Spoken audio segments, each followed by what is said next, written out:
జ్యోతి. శుభోదయం. ఈ వారం జీవనజ్యోతి కార్యక్రమానికి స్వాగతం. ఈ వారం జీవనజ్యోతిలో చర్చించిన జీవన సమస్యలు మరొక్కసారి చూద్దాం. ముందుగా శరీర దుర్వాసన నివారణకు డాక్టర్ గాయత్రీదేవి గారు తెలియచేసిన ఆయుర్వేదంలోని పరిష్కార మార్గాలను ఇప్పుడు చూద్దాం. మామూలుగా మనకి చెమట పట్టడం అనేది ఒక లక్షణం, సహజ లక్షణం. అంటే శరీరంలో ఉన్నటువంటి మలిన పదార్థాలు శరీరంలోంచి బయటకు వెళ్ళిపోవడానికి మనకి 3 మార్గాలు. ఒకటి మలం, ఇంకోటి మూత్రం, మూడోది స్వేదం అంటే చెమట అన్నమాట. అంటే ఈ చెమటలోంచి శరీరంలో ఉన్నటువంటి కొన్ని వాయు రూపంలో ఉండేటువంటి పదార్థాలు కొన్ని జలంలా ఉండేటువంటివి చెమటలాగా బయటకు వస్తూ ఉంటాయి. అయితే కొంతమందిలో ఈ చెమట అనేది కొంచెం ఎక్కువగా పట్టి దాని నుంచి దుర్వాసన రావడం అనేది జరుగుతూ ఉంటుంది. అంటే చెమట ఎక్కువగా పట్టినప్పుడు కొంతమందిలో ఆ చెమటలో కొంత బ్యాక్టీరియా చేరడానికి అవకాశం ఎక్కువ అవుతూ ఉంటుంది. ఆ బ్యాక్టీరియా చేరి శరీరం మీద ఉండిపోవడం వల్ల ఆ చెమటలోంచి వాసన అనేటువంటిది వస్తూ ఉంటుంది. అది ఒక రీజన్.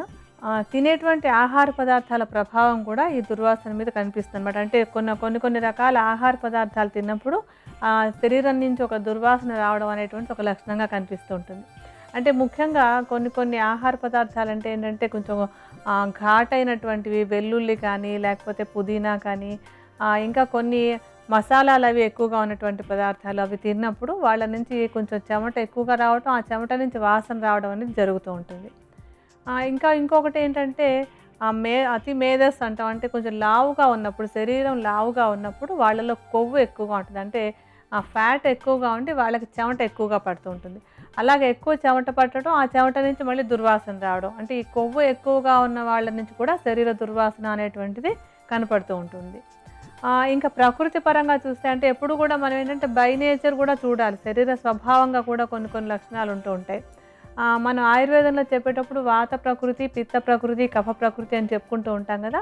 అందులో ఈ పిత్త ప్రకృతి అనేటువంటి లక్షణం ఉన్నటువంటి వాళ్ళు, ఆ నేచర్ ఉన్నటువంటి వాళ్ళకి కొంచెం శరీరం నుంచి దుర్వాసన రావడం అనేది కొంత కనిపిస్తూ ఉంటుంది. అలాగే కఫ ప్రకృతి కాస్త ఎక్కువగా ఉన్న వాళ్ళలో కూడా కొంచెం చెమట ఎక్కువగా పట్టడం, దానికి దుర్వాసన రావడం అనేది ఎక్కువగా కనిపిస్తూ ఉంటుంది. అందుకే మనం చూసినట్టయితే మరీ సన్నగా ఉన్న వాళ్ళ నుంచి దుర్వాసన అనేటువంటిది మనం చూడం. ఎందుకంటే సన్నగా ఉన్నటువంటి వాళ్ళు వాత ప్రకృతి వాళ్ళు అయి ఉంటారు. వాత ప్రకృతి వాళ్ళలో ఇలాంటి సమస్య కనిపించదు. కఫ ప్రకృతి ఉన్నటువంటి వాళ్ళలో ఎక్కువగాను, పిత్త ప్రకృతి ఉన్నటువంటి వాళ్ళలో కొంచెం మోడరేట్గాను ఈ దుర్వాసన అనేటువంటిది కనిపిస్తూ ఉంటుంది. ఇప్పుడు నేను మీకు ఒక ఔషధం తయారు చేసుకోవడం ఎలాగో చెప్తాను. దాన్ని వాడుకోవడం ద్వారా ఈ చెమట దుర్వాసన అనేటువంటి సమస్యని బాగా పరిష్కారం చేసుకోవచ్చు. దీనికి మనం తీసుకునేటువంటి మొట్టమొదటి మూలిక ఏంటంటే కరక్కాయ చూర్ణం 50 గ్రాములు, చందనం చూర్ణం 50 గ్రాములు, చెంగల్వ కోస్ట్ చూర్ణం 50 గ్రాములు, వేప ఆకుల చూర్ణం 50 గ్రాముల చొప్పున తీసుకుని వీటికి 200 గ్రాముల ఉలవ పిండిని బాగా కలుపుకొని భద్రపరచుకోవాలి. ఉపయోగించుకోవటానికి ఈ చూర్ణాన్ని సబ్బుకు బదులుగా వాడుకోవాలి. ఈ సమస్య నివారణకు యోగాలో ఉన్న పరిష్కార మార్గాలను ఇప్పుడు చూద్దాం. అర్ధ ఓంకారాసనం, పొర్లు దండాలు సాధన చేయటం ద్వారా శరీరం నుండి వచ్చే దుర్వాసనను నివారించుకోవచ్చు. అర్ధ ఓంకారాసనం. ఈ ఆసనం సాధన చేయడానికి ముందుగా కాళ్లను కొద్దిగా ముందుకు చాచి కూర్చొని ఎడమ కాలును 2 చేతుల సహాయంతో పైకెత్తుతూ తల మీదుగా భుజాలపై ఉంచి ఎడమ చేతిని కుడి మోకాలుకు కుడివైపుగా దృఢంగా నేలపై ఆంచి 2 చేతుల సహాయంతో శరీరాన్ని కొద్దిగా పైకెత్తి ముందుకు వంగుతూ కుడి కాలును ఎడమ పక్కకు చాచి ఉంచాలి. శ్వాస సాధారణంగానే తీసుకోవాలి.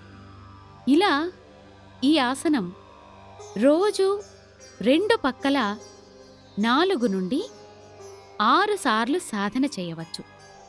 రెండవ ప్రక్రియ పొర్లు దండాలు. ఈ క్రియలు సాధన చేయడానికి ముందుగా వెల్లకిల్లా పడుకోవాలి. తరువాత చేతులు రెండింటినీ పైకి చాచి నేలపై ఆంచాలి. ఇప్పుడు శరీరాన్ని కుడివైపు పొర్లించి బోర్లా పడుకోవాలి. మరలా కుడివైపు పొర్లించి వెల్లకిల్లా పడుకోవాలి. ఇలా కుడివైపు ఎడమవైపు శరీరాన్ని పొర్లిస్తూ ఉండాలి. ఇలా ఈ క్రియలు రోజు 5 నుండి 8 నిమిషాల పాటు సాధన చేయవచ్చు. శరీర దుర్వాసన నివారణకు ఉపకరించే ఆయుర్వేద యోగా శాస్త్రాల్లోని చక్కటి పరిష్కార మార్గాలను తెలుసుకున్నాం కదా. మరిప్పుడు వెంట్రుకలు చిట్లే సమస్య నివారణకు ఆయుర్వేదంలో ఉన్న పరిష్కార మార్గాలను ఇప్పుడు చూద్దాం. మామూలుగా వెంట్రుకలు అంటే ప్రతి వాళ్ళకి ఒక్కొక్క రంగులో ఉంటే బాగా నిగనిగలాడుతూ షైనింగ్గా ఉండి ఆకర్షణీయంగా ఉంటూ ఉండాలి. అయితే కొంతమందిలో మాత్రం చివర్లు చిట్లిపోయి కొంచెం అంటే చూడ్డానికి ఒక ఇదిగా అన్నట్టుగా అయిపోతూ ఉంటాయి. ఇలా అవ్వటానికి రకరకాల కారణాల్లో ఒకటి శరీర ప్రకృతి. ఎప్పుడు కూడా మనం ఫస్ట్ బాడీ నేచర్ గురించి మాట్లాడుకోవాల్సిందే. కొంతమంది అంటే వాత ప్రకృతి ఉన్నటువంటి వాళ్ళు, వాళ్ళ వెంట్రుకలు కొంచెం ఎండిపోయినట్టుగా ఉండడం, చివర్లో చిట్లిపోవడం అనేటువంటిది చాలా సామాన్యమైనటువంటి లక్షణం అనమాట. ఏం చేయకపోయినా సరే వాళ్ళకి అలా అవుతూ ఉంటుంది. అంటే వాత ప్రకృతి ఉన్న వాళ్ళలో మామూలుగానే శరీరంలో లేకపోతే ప్రతి అవయవంలోనూ కూడా కొంచెం ఒక ఎండిపోయినటువంటి లక్షణం ఎక్కువగా ఉంటుంది అనమాట. వాళ్ళలో తడి తక్కువ, ఎండిపోయినట్టుగా ఉండేటువంటి లక్షణం ఎక్కువగా ఉంటుంది. అదే లక్షణం వాళ్ళ జుట్టులో కూడా కనపడుతూ ఉంటుంది. అందుకనే ఇటువంటి జుట్టు ఉన్నటువంటి వాళ్ళు అంటే వాత ప్రకృతి జుట్టు ఉన్నటువంటి వాళ్ళు ఏం చేయకపోయినా కూడా చిట్లిపోవడం అని కనిపిస్తుంది. అయితే వాత ప్రకృతి ఉన్న జుట్టు అని ఎలా తెలుస్తుందంటే ఇలాంటి అంటే ఈ వాత ప్రకృతి జుట్టు వాళ్ళకి జుట్టు రంగు మామూలుగా డార్క్గా బాగానే ఉంటుంది, బాగా ఎండిపోయినట్టుగా ఉండడం, చుండ్రు అది ఎక్కువగా ఉండడం ఇలాంటి లక్షణాలు వాత ప్రకృతి ఉన్న వాళ్ళలో ఎక్కువగా ఉంటాయన్నమాట. వాళ్ళలోనే ఈ జుట్టు చిట్లిపోవడం అనేటువంటి లక్షణం కూడా కనిపిస్తూ ఉంటుంది. అంటే యాజ్ ఇట్ ఈస్ కానీ వాత ప్రకృతి ఉన్న వాళ్ళ జుట్టు పెద్దగా జీవం ఉన్నట్టు అనిపించదు, ఎండినట్టుగా ఉంటుంది. అలా ప్రకృతి కారణంగా ఈ జుట్టు చిట్లిపోవడం అనేది కొంతమందిలో ఉంటుంది. ఇంకా మిగతావన్నీ ఏంటంటే చాలా వరకు మనం చేతులారా చేసుకోవడం వల్లనే ఇలా జుట్టు చిట్లిపోవడం అని కనిపిస్తూ ఉంటుంది. అంటే ప్రస్తుత కాలంలో మనం ఎక్కువగా చూస్తూ ఉంటాం కదా, చాలామంది ఈ ఫ్యాషన్ కోసం అని చెప్పి జుట్టుకి ఎక్కువగా ఈ రోలర్స్ అవి పెట్టి అంటే హీట్ అప్లై చేసి అంటే వేడి పంపించి దాన్ని ఉంగరాలుగా తిప్పటం, లేకపోతే బాగా స్ట్రైట్నింగ్ చేస్తూ ఉండడం, లేకపోతే కెమికల్స్ అవి పెట్టి కొన్ని ట్రీట్మెంట్లు అవి చేసుకుంటూ ఉంటారు జుట్టుకి. చాలామంది ఇప్పుడు మనకు కనపడుతూనే ఉన్నట్టుది. అలా రకరకాల కెమికల్స్ అవి జుట్టుకి అప్లై చేసుకుని చేసేటువంటి ట్రీట్మెంట్ల వల్ల, అలాగే ఇంకా కొన్ని పర్మింగ్ అలాంటివి అని చెప్పి జుట్టు ఏదో బాగా కనపడడం కోసం కొన్ని ట్రీట్మెంట్లు చేస్తూ ఉంటారు. అటువంటి ట్రీట్మెంట్లు ఇవన్నీ కూడా ఏంటంటే జుట్టుకి ఒక హీట్ని అంటే ఒక వేడిని పంపిస్తూ చేసేటువంటి ట్రీట్మెంట్లు, అలాగే జుట్టుకి కొన్ని రసాయనాలు పూసి చేసేటువంటి ట్రీట్మెంట్లు రెండు కూడా జుట్టుకు హాని చేసి వెంట్రుకలు చిట్లిపోవడం అనేటువంటి సమస్య అవుతూ ఉంటుంది. అలాగే ఇంకా తీసుకునేటువంటి ఆహారంలో ద్రవ పదార్థాలు తక్కువగా ఉంటాయి. అంటే మంచినీళ్ళు తాగడం కానీ ఇతర ద్రవ పదార్థాలు కానీ తక్కువగా తీసుకుంటున్నప్పుడు కూడా ఈ జుట్టు చిట్లిపోవడం అనేటువంటిది కనిపిస్తూ ఉంటుంది. ఇంకొకటి పోషకాహార లోపం అనమాట. తీసుకునేటువంటి ఆహారంలో ప్రోటీన్లు అవి సరిగా లేకపోయినా, ఐరన్ సరిగా లేకపోయినా, కాల్షియం సరిగా లేకపోయినా కూడా ఈ జుట్టు చిట్లిపోయినట్టుగా అయిపోవడం, నిర్జీవంగా అయిపోవడం అనేటువంటిది ఒక లక్షణంగా కనిపిస్తూ ఉంటుంది. ఇప్పుడు మనం తయారు చేసుకునేందుకు నేను 2 రకాలు చెప్తాను. ఒకటి ఆయిల్ తయారు చేసుకోవడం, ఇంకోటి తలకి ప్యాక్ లాగా వాడుకోవడం అనమాట. మొట్టమొదట మనం ఒక తైలం తయారు చేసుకుందాం. దీనికి కావాల్సినటువంటి మొదటి మూలిక ఏంటంటే 50 గ్రాముల గుంటగలగర ఆకు ముద్ద, 1600 మిల్లీలీటర్ల గుంటగలగర ఆకు రసం, 100 గ్రాముల ఉసిరి చూర్ణం, 400 మిల్లీలీటర్ల నువ్వుల నూనె బాగా కలిపి నూనె మాత్రమే మిగిలేంత వరకు మరిగించి వడబోసుకుని తైలాన్ని భద్రపరచుకోవాలి. ప్రతిరోజు ఈ తైలాన్ని తలకు పెట్టుకోవాలి. రెండవ ఔషధం కొరకు మెంతుల చూర్ణం 1/2 చెంచాడు, మినుముల చూర్ణం 1 చెంచాడు తీసుకుని దీనికి సరిపడినంత పెరుగు కలిపి తలకు పట్టించి గంట తర్వాత స్నానం చేయాలి. ఈ సమస్య నివారణకు యోగాలో ఉన్న పరిష్కార మార్గాలను ఇప్పుడు చూద్దాం. త్రికోణ విస్తృత ప్రణామాసనం, శీర్ష పీడాసనం సాధన చేయటం ద్వారా వెంట్రుకలు చిట్లే సమస్యను నివారించుకోవచ్చు. త్రికోణ విస్తృత ప్రణామాసనం. ఈ ఆసనం సాధన చేయడానికి ముందుగా మోకాళ్ళు చేతులపై ముందుకు వంగుతూ తలను కిందకి దించుతూ మాడును నేలకు ఆంచి కాళ్ల వేళ్లను దృఢం చేసి నడుమును పైకెత్తి పాదాలను కొద్దిగా వెడల్పు చేసి చేతుల్ని వెనక్కి పోనిచ్చి వెనక ప్రణామం చేయాలి. శ్వాస సాధారణంగానే తీసుకోవాలి. ఇలా ఈ ఆసనం రోజు 5 నుండి 8 సార్లు సాధన చేయవచ్చు. రెండవ ప్రక్రియ శీర్ష పీడాసనం. ఈ ఆసనం సాధన చేయడానికి ముందుగా వెల్లకిల్లా పడుకోవాలి. తరువాత కాళ్ళు రెండింటినీ పైకెత్తుతూ నడుమున కూడా పైకెత్తి చేతుల్ని వీపుకు ఆధారంగా ఉంచి ఇప్పుడు కాళ్లను కిందకి దించుతూ హలాసనంలోకి వచ్చి మోకాళ్లను నేలకు ఆంచి చేతుల్ని జోడించి వెనుక నేలపై చాచి ఉంచాలి. ఇప్పుడు కూడా శ్వాస సాధారణంగానే తీసుకోవాలి. ఇలా ఈ ఆసనం రోజూ 4 నుండి 6 సార్లు సాధన చేయవచ్చు. అతి చెమట నివారణకు ఆయుర్వేదంలో ఉన్న పరిష్కార మార్గాలను ఇప్పుడు చూద్దాం. మామూలుగా చెమట అనేది ఎవరికైనా సరే కొంత పట్టి మన శరీరంలో ఉన్నటువంటి కొన్ని మలినాలు ఆ చెమట ద్వారా బయటకు వెళ్ళిపోవాలి. అయితే కొంతమందికి విపరీతంగా చెమట పడుతూ ఉంటుంది. అంటే మామూలుగా కాస్త ఎండలోకి వెళ్తే కొంచెం ఎక్కువ చెమట పట్టడం అనేది సామాన్యం. అయితే కొంతమందికి ఏంటంటే ఏసీలో కూర్చున్నా సరే లోపల అందరికీ చలేస్తూ ఉంటుంది, వీళ్ళకి చెమట పడుతూ ఉంటుంది అన్నమాట. అలా చెమట పట్టడానికి కొన్ని కారణాలు ఏంటంటే, ఒకటి మన శరీరంలో ఉండేటువంటి నర్వస్ సిస్టంలో కొన్ని తేడాలు. అంటే ఇలా అధికంగా చెమట పట్టే వాళ్ళలో కొంచెం ఆటోనామిక్ నర్వస్ సిస్టమ్ అంటే మన చేతిలో మన కంట్రోల్లో ఉండదు అది. ఆ నర్వస్ సిస్టంలో కొన్ని తేడాలు ఉండటం వల్ల వీళ్ళకి అధికంగా చెమట పట్టేస్తూ ఉంటుంది అనమాట. అంటే అరికాళ్ళల్లో, అరిచేతుల్లో, ముఖ్యంగా ఈ భాగాల్లో ఎక్కువ అనమాట. కొంచెం చంకల్లో చెమట పడుతూ ఉంటుంది. అలాగే అరికాళ్ళలో, అరిచేతుల్లో కూడా నీరు కారిపోయినట్టుగా చెమట వచ్చేస్తూ ఉంటుంది. అంటే చెప్పులు వేసుకున్నారనుకోండి, ఆ చెప్పులు తడిగా అయిపోతుంటాయి, ఏదో నీళ్ళల్లోంచి వచ్చినట్టు చల్లగా అయిపోతుంటాయి. అలాంటి వాళ్ళకి ఏదైనా చేతికి ఒక కాగితం ఏదైనా ఇచ్చామంటే మనం ఏం తడిపేసావేమిటని అడగాల్సి వస్తూ ఉంటుంది, అంత నీరు కారుతూ ఉంటుంది అనమాట. అలాంటిది ఏంటంటే అది ఒక నర్వస్ సిస్టంలో ఉండేటువంటి ఒక సమస్య వల్ల వీళ్ళలో ఎక్కువగా చెమట పడుతూ ఉంటుంది. అంటే ఇలా అధికంగా చెమట పట్టే వాళ్ళకు కూడా కొన్ని సందర్భాల్లో కొంచెం చెమట కంట్రోల్లో ఉంటూ ఉంటుంది. అలా కాకుండా కొన్నిసార్లు కొంచెం ఆందోళన అది ఎక్కువగా ఉందనుకోండి, అలాంటప్పుడు ఈ చెమట చాలా ఎక్కువగా పడుతూ ఉంటుంది.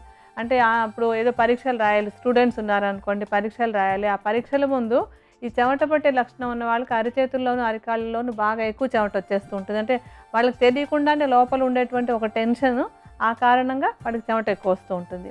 అలాగే ఏదో పెళ్లి చూపులు అలాంటివి ఉన్నాయనుకోండి, అలాంటప్పుడు కూడా ఒక రకమైన భయం, ఆందోళన ఏదో ఉండి అలాంటప్పుడు కూడా కొంచెం ఎక్కువ చెమట పెట్టేస్తూ ఉంటుంది. ఉద్యోగానికి ఇంటర్వ్యూకి వెళ్తున్నప్పుడు అవనివ్వండి, లేకపోతే మనకి ఇష్టం లేని కొన్ని వాతావరణాల్లో ఉండాల్సి వస్తూ ఉంటుంది. ఏదో కొంతమందికి జవాబుదారీగా ఏదో చెప్పాల్సి వస్తూ ఉంటుంది.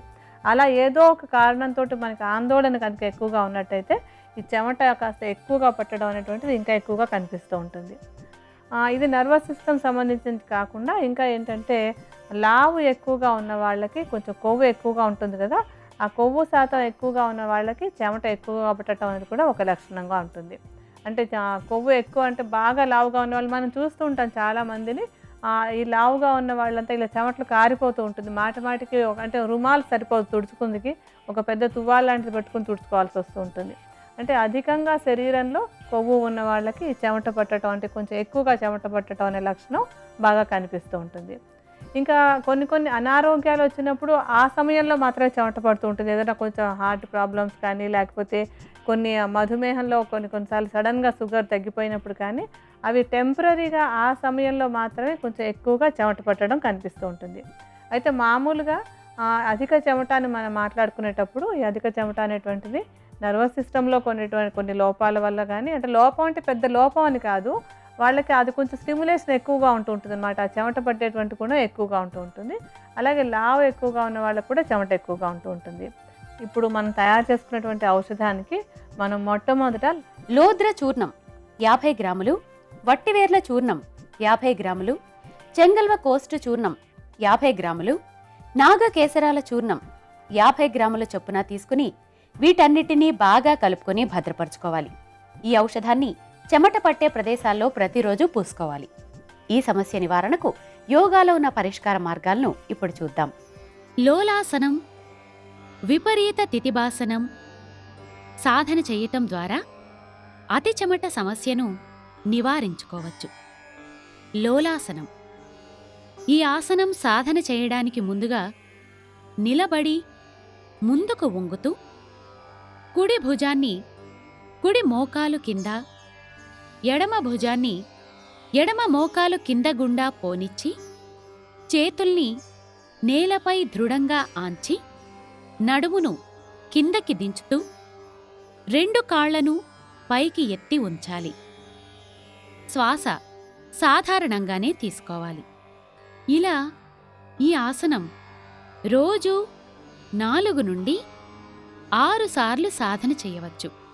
రెండవ ప్రక్రియ విపరీత తితిబాసనం. ఈ ఆసనం సాధన చేయడానికి ముందుగా పద్మాసనం లేదా సుఖాసనంలో సౌకర్యవంతంగా కూర్చోవాలి. తర్వాత కుడి కాలును 2 చేతుల సహాయంతో పైకెత్తి కుడి భుజంపై ఉంచాలి. తరువాత ఎడమ కాలును కూడా పైకెత్తి ఎడమ భుజంపై ఉంచి 2 చేతుల్ని నేలపై దృఢంగా ఆంచి శరీరాన్ని ఎత్తగలిగినంత పైకెత్తి 2 కాళ్లను మడమల వద్ద జోడించి ఉంచాలి. శ్వాస సాధారణంగానే తీసుకోవాలి. ఇలా ఈ ఆసనం రోజు 4 నుండి 6 సార్లు సాధన చేయవచ్చు. సోరియాసిస్ వ్యాధి అదుపులో ఉండేందుకు ఆయుర్వేదంలో ఉన్న పరిష్కార మార్గాలను ఇప్పుడు చూద్దాం. ఈ సోరియాసిస్ అనే వ్యాధిని తెలుగులో చెప్పేటప్పుడు కొంత అంటే ట్రాన్స్లేషన్గా వెండి పొలుసుల వ్యాధి అంటూ ఉంటారు అనమాట. పొలుసుల వ్యాధి అని చెప్పండి. ఈ సోరియాసిస్ ఫస్ట్ ఏంటి అని చెప్పాలంటే ఏంటంటే, మామూలుగా మన చర్మం పైన ఒక పొరలాంటి కణాలు వెళ్ళిపోతూ ఉంటాయి. అంటే పాము కుబుసం విడుస్తుంది చూసారా, అలా కుబుసం విడిచినట్టు మనకు కూడా కొన్ని కణాలు వదిలేస్తూ ఉంటాం పైన. లోపల ఉన్నటువంటి కణాలు కొత్త వస్తూ ఉంటాయి, పైన ఉన్నటువంటి కణాలు మృతి చెంది వెళ్ళిపోతూ ఉంటాయి. అయితే మనకేమీ తెలియదు, మనకు కనపడదు కదండి, మరి ఎలా అని చెప్పి అనుకుంటే అసలు మనకు తెలియకుండా జరిగిపోతూ ఉంటుంది. అది అలా వెళ్ళిపోతూ ఉన్నప్పుడు మనకేం ప్రాబ్లం ఉండదు. అలా కాకుండా ఒక్కొక్కసారి ఈ కణాలు అంటే విడుదలై బయటకు వచ్చేటువంటి కాస్త తొందరగా రావడం, ఎక్కువ పొరలుగా వచ్చేయడం జరుగుతూ ఉంటుంది. అలా వచ్చేసినప్పుడు పైన తెల్ల పొట్టులాగా కనిపించడం, తెల్ల మచ్చల్లాగా కనిపించడం అనేది కనిపిస్తూ ఉంటుంది. దీన్ని సోరియాసిస్ అంటూ ఉంటారు. అయితే ఇది ఎందుకు, ఏ కారణంగా వస్తుంది అనేది ఖచ్చితంగా ఇందువల్ల అనేది చెప్పలేమన్నమాట. ఎందువల్ల ఇది వస్తుంది అంటే ఖచ్చితంగా చెప్పలేం. కానీ కొన్ని ఫ్యాక్టర్స్ ఈ వ్యాధి రావడానికి కారణం అవుతున్నాయి, కొన్ని వ్యాధి పెరగడానికి కూడా కారణం అవుతుంటాయి. అవి ఏమేంటంటే, ఒకటి మానసిక ఒత్తిడి, ఎక్కువగా స్ట్రెస్, అంటే టూ మచ్గా అనమాట. మరి ఏదో కొంచెం స్ట్రెస్ రాగానే మళ్ళీ అమ్మో నాకు సోరియాసిస్ వస్తుందా, ఏమీ అనుకోవడానికి లేదు. ప్రతిదానికి ఏంటంటే ఒక కారణం వల్ల అందరికీ ఒకే వ్యాధి వస్తుందని ఎప్పుడు అనుకోవడానికి వీల్లేదు. అందుకని ఈ పాయింట్స్ అన్నీ ఏంటంటే వచ్చేందుకు అవకాశం ఉంది అనడానికే గుర్తుపెట్టుకోవాలి. ఇది ఎక్కువ మానసిక ఒత్తిడి ఉన్నటువంటి వాళ్ళలో కొంచెం ఈ సోరియాసిస్ వచ్చేటువంటి అవకాశం ఉంది. అలాగే వాతావరణం యొక్క ప్రభావం కూడా మన చర్మం మీద ఉంటూ ఉంటుంది. వాతావరణం అంటే ఏంటంటే, ఎక్కువ వేడి ఉండేటువంటి ప్రదేశాల్లో ఎక్కువ ఎండ శరీరం మీద పడుతూ ఉంటే వాళ్ళకు కూడా ఇది వచ్చేందుకు అవకాశం ఉంటుంది. ఇంకొకటి అతి చల్లని వాతావరణం ఉంటే కూడా ఈ సోరియాసిస్ వ్యాధి వచ్చేందుకు అవకాశాలు పెరుగుతాయి అన్నమాట. ఇవి మాత్రమే కొంచెం కనపడేటువంటి కారణాలు. అయితే ఖచ్చితంగా ఇందువల్ల వస్తుందని చెప్పలేం. ఇప్పుడు మనం తయారు చేసుకున్నటువంటి ఔషధానికి మనకి కావాల్సినటువంటిది ఏంటంటే, 100 గ్రాముల కొడిసెపాల గింజల చూర్ణాన్ని 1600 మిల్లీలీటర్ల నీటిలో వేసి 400 మిల్లీలీటర్లు మిగిలేంత వరకు మరిగించి వడపోసుకొని పక్కన పెట్టుకోవాలి. 50 గ్రాముల గరిక ముద్ద, 100 గ్రాముల గరిక రసం, 125 మిల్లీలీటర్ల కొబ్బరి నూనె పక్కన పెట్టుకున్న కషాయంలో కలిపి సన్నని మంటపై నూనె మాత్రమే మిగిలేంత వరకు మరిగించి వడబోసుకొని భద్రపరచుకోవాలి. ఈ ఔషధాన్ని ప్రతిరోజు ఉదయం సాయంత్రం సోరియాసిస్ మచ్చలపై పూయాలి. ఈ సమస్య నివారణకు యోగాలో ఉన్న పరిష్కార మార్గాలను ఇప్పుడు చూద్దాం. పాదాంగుష్ట ధనురాసనం, కూర్మాసనం సాధన చేయటం ద్వారా సోరియాసిస్ సమస్యను అదుపులో ఉంచుకోవచ్చు. పాదాంగుష్ట ధనురాసనం. ఈ ఆసనం సాధన చేయడానికి ముందుగా బోర్లా పడుకోవాలి. తరువాత కుడి కాలును మడిచి పాదాన్ని పైకెత్తి కుడి చేత్తో కుడి కాలి వేళ్లను పట్టుకొని, ఇప్పుడు ఎడమ కాలును మడిచి ఎడమ చేత్తో ఎడమ కాలి వేళ్లను పట్టుకొని అరచేతుల్ని పాదాలను వీలైనంతగా పైకెత్తి తలను పైకి చూడాలి. శ్వాస సాధారణంగానే తీసుకోవాలి. ఇలా ఈ ఆసనం రోజు 5 నుండి 8 సార్లు సాధన చేయవచ్చు. రెండవ ప్రక్రియ కూర్మాసనం. ఈ ఆసనం సాధన చేయడానికి ముందుగా పద్మాసనం లేదా సుఖాసనంలో సౌకర్యవంతంగా కూర్చోవాలి. తర్వాత కాళ్లను ముందుకు చాచి కుడి చేతిని కుడి కాలు కింద గుండాను, ఎడమ చేతిని ఎడమ కాలి కింద గుండాను వెనక్కి పోనిచ్చి గడ్డాన్ని, ఛాతిని నేలకు ఆంచి ముందుకు చూడాలి. ఇప్పుడు కూడా శ్వాస సాధారణంగానే తీసుకోవాలి. ఇలా ఈ ఆసనం రోజు 6 నుండి 8 సార్లు సాధన చేయవచ్చు. సోరియాసిస్ వ్యాధి అదుపులో ఉండేందుకు ఆయుర్వేద యోగా శాస్త్రాల్లో ఉన్న చక్కటి పరిష్కార మార్గాలను తెలుసుకున్నాం కదా. ఇది ఇవాల్టి ఈ వారం జీవనజ్యోతి కార్యక్రమం. తిరిగి రేపటి జీవనజ్యోతి కార్యక్రమంలో మళ్ళీ కలుసుకుందాం. అంతవరకు సెలవు. నమస్కారం.